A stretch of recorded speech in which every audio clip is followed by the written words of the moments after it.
Hello everyone, welcome to another video. Now in today's video we're going to be checking out this thing here behind us. This is the Sim-Lab P1X Pro sim racing cockpit. We're also going to be checking out the Speed 1 bucket seat in blue and also the Vario integrated monitor mount with triple monitor mount upgrade. But before we get into the video, the necessary disclaimer. Sim-Lab sent me these items for free, so I didn't pay for them, although they don't get to see this video before you do, and they don't have any input at all in relation to what I say. So in this video, I'm going to talk about the whole experience from getting it delivered to the build process, what it's like, what I like, and what might cause you an issue.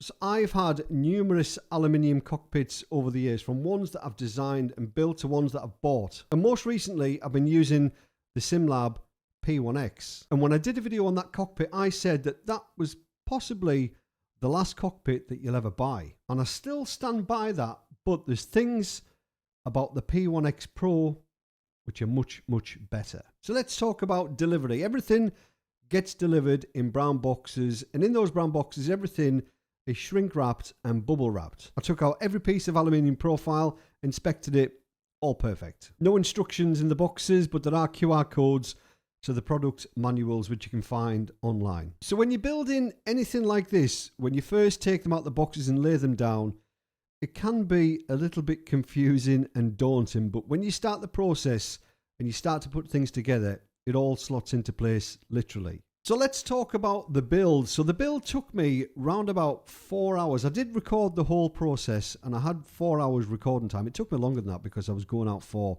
cups of tea every half an hour. But around about 4 hours from start to finish. One person job, really easy, dead straightforward. Literally just a case of taking your time, following the instructions.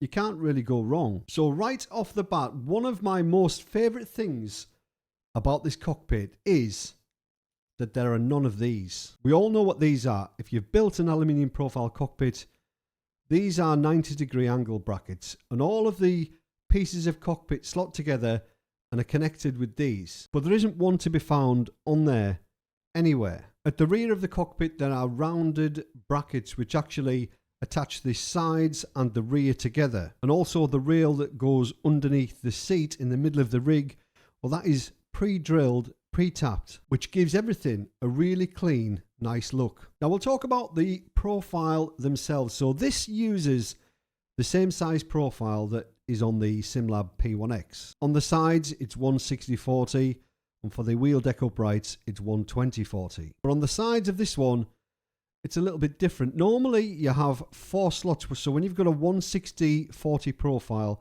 there are 4 channels for attaching things to. But on the P1X Pro, the side rails, the 2 center channels have gone, which has its positives and negatives. With them being deleted, it gives it a really, really nice look, but that's 2 less slots to attach your peripherals to. Same story with the uprights. 120/40, the middle channel on the P1X Pro has gone. Now the profile itself is different as well. It's lighter, much, much lighter. Now I'll try and put a couple of pictures on now of the internals of the profile. So the P1X Pro, there's quite a large cavity.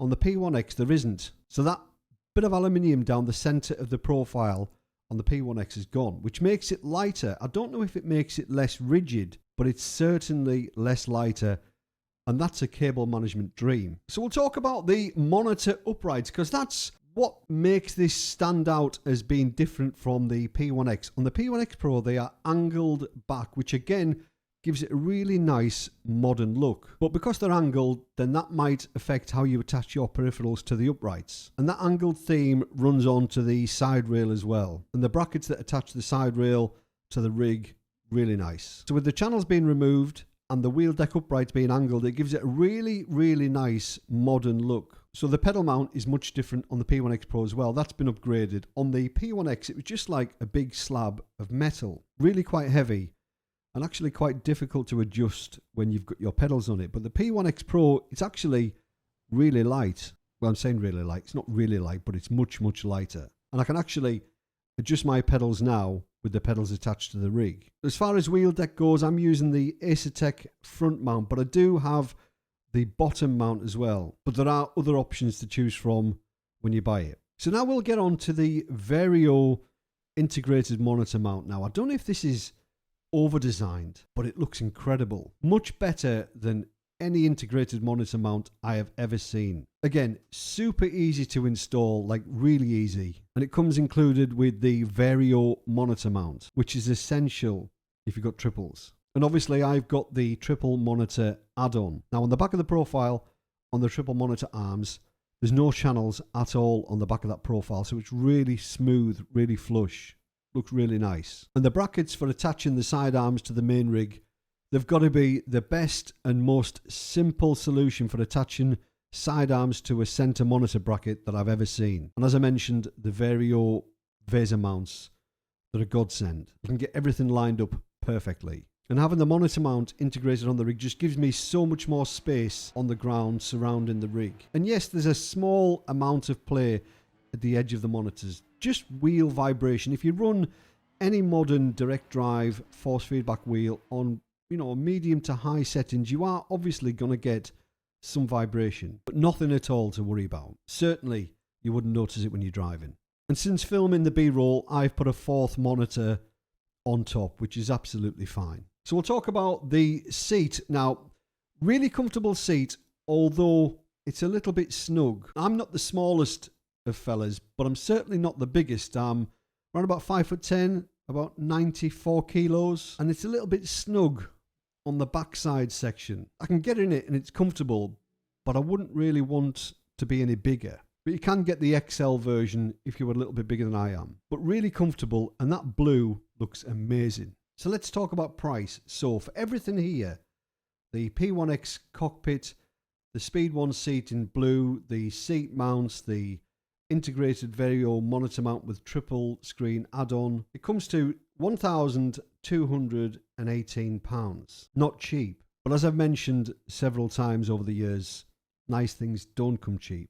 Would I recommend it? Well, if you own a Sim-Lab P1X, I don't know if it's worth the upgrade unless the aesthetics blow you away. But I don't think performance-wise it's any better. I mean, it might be, but I've not noticed any difference. But I tell you, it looks so much better. Is it worth $1,218? It depends how deep your pockets are, really, and how far down the sim racing rabbit hole you are. If you're looking for your first ever aluminium profile cockpit and you want it to be a good one, well, this could be the one for you. When I compare this now to the P1X that sat behind it, well, the P1X looks a bit rubbish. And it's not. It's the Sim-Lab P1X. It's not rubbish at all. But this shows that an aluminium profile cockpit rig can actually look really nice. So we'll just summarize. So looks-wise, I think Sim-Lab have nailed the looks of this cockpit. With those channels on the profile being removed, it gives it a really nice, sleek, modern look. But just beware that you might need those channels to attach your peripherals to, whether that be motion or whatever. You need to do your research before you actually get one. But looks-wise, I think it's incredible. Build quality, well, it's Sim-Lab. Sim-Lab stuff's always amazing. I inspected every single piece of this profile as I took it out of the packaging, as you do, and it was all perfect. The little details, such as the Sim-Lab washers on the outside of the rig, it just makes things look a little bit more special. The way everything's already pre-drilled, tapped, etc. No angle brackets. It's just super clean, amazing. So performance-wise, well, it's an aluminium profile rig. It's going to perform exceptionally. I don't think it performs any better than the P1X that sat behind it. They're both incredible rigs. But what I can tell you though, it's super sturdy, rock solid. And value for money, for all this, £1,218. It's expensive. I know it's expensive. I live in the real world. But that's the price of nice stuff. If you're looking for a good looking aluminium profile cockpit, then I would definitely recommend this to you. But I'll leave a link down below in the video description if you want to go and check it out. That is an affiliate link. So if you buy something through that link, I'll get a small commission at no extra cost to you. But I want to say a massive thank you to Sim-Lab for sending me this out to test and use. Obviously, it goes without saying, this is going to be my daily driver. So hopefully this is of some use to somebody. There's not many videos online about the P1X Pro, so hopefully this will go some way to help you make your informed decision. As always, thanks for watching. Have a great week. See you later. Cheers.